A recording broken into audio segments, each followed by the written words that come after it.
Je ne les ai pas entendus. C'est sur cette dernière réplique, qui prête à de multiples interprétations, tant son énigme est profonde, que Louis achève son séjour dans la famille. Alors, sa voix de mort-vivant reprend, la même que dans le prologue, comme pour souligner la circularité d'une pièce où, finalement, il ne s'est rien passé, rien du moins de ce qui tenait à cœur à son personnage. C'est de cet échec, nous le verrons, que l'épilogue est porteur. Car au fond, dire l'échec, n'est-ce pas aussi une façon de le fuir, une façon de le dépasser par la vérité, sans céder à l'oubli qui fait regretter.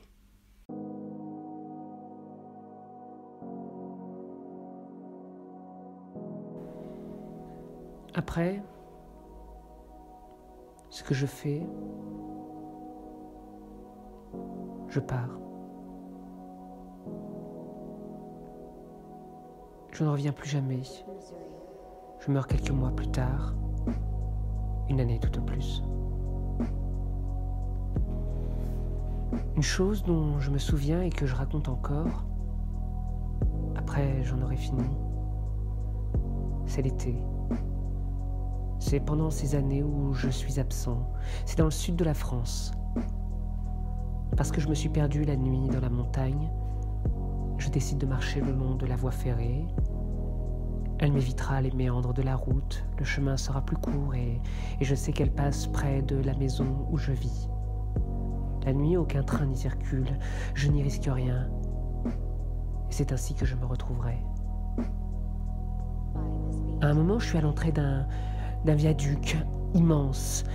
Il domine la vallée que je devine sous la lune et je marche seul dans la nuit, à égale distance du ciel et de la terre. Ce que je pense, et c'est cela que je voulais dire, c'est que je devrais pousser un grand et beau cri. Un long et joyeux cri qui résonnerait dans toute la vallée, que c'est le bonheur là que je devrais m'offrir. Hurler une bonne fois.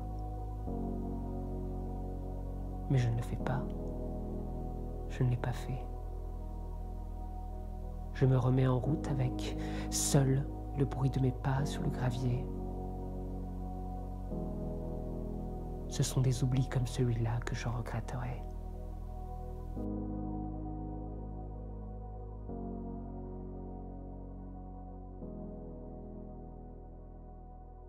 Une première question se pose. Louis est-il mort ? Certes, il annonce mourir quelques mois plus tard. Il l'annonce d'ailleurs au présent de narration. Mais en même temps, la pièce s'achève sur un verbe au futur. Ce sont des oublis comme celui-là que je regretterai. Alors, s'il ne regrette pas encore, c'est alors que Louis est toujours en vie. Un troisième temps se mêle à cet épilogue, celui du souvenir, qui lui aussi se dit, paradoxalement, au présent, ou plutôt aimerait se dire au présent, puisque le récit, sur lequel je reviendrai, s'achève sur une hésitation de temps. Mais je ne le fais pas, et de se corriger ensuite, mais je ne l'ai pas fait. Bon. Vous en conviendrez, tous ces temps brouillés sont bien étranges. En fait, il semblerait que Louis ait bien disparu physiquement. Et d'ailleurs, il va quitter la scène. Mais il semblerait aussi que son souvenir demeure présent. Il perdure. Louis a toujours été présent par son absence. Il est absent tout en étant là. Alors il faut remarquer le thème de l'oubli qui est essentiel dans l'œuvre de Lagarce.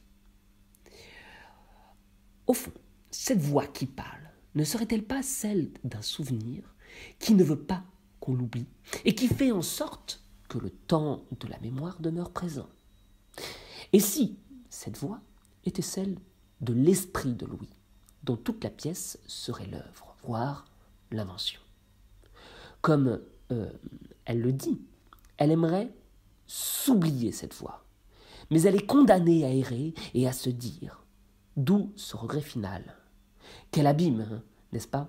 On comprend alors qu'il n'y a plus qu'à attendre juste une fin du monde. Mais bon, les considérations étant compliquées, revenons plus simplement à cet ultime récit de souvenirs qui met en scène un Louis, une fois de plus, solitaire et en vacances. Donc, au cours d'une promenade nocturne, Louis ne pouvant plus habiter que la nuit, absorbé par le calme, il tente, dit-il, de se retrouver.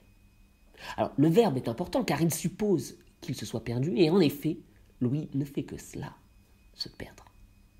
Il se promène donc et pénètre dans une sorte de tunnel, le tunnel d'un viaduc, et l'envie lui prend de pousser un grand et beau cri.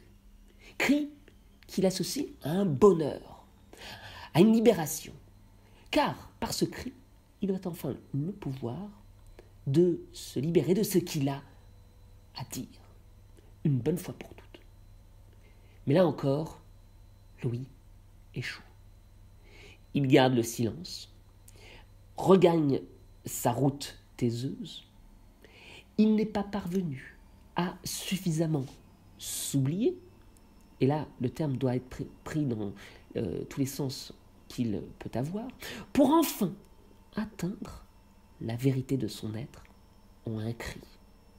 Louis donc échoue, disais-je, à se dire. Et c'est dans cet échec qu'il continue finalement d'exister.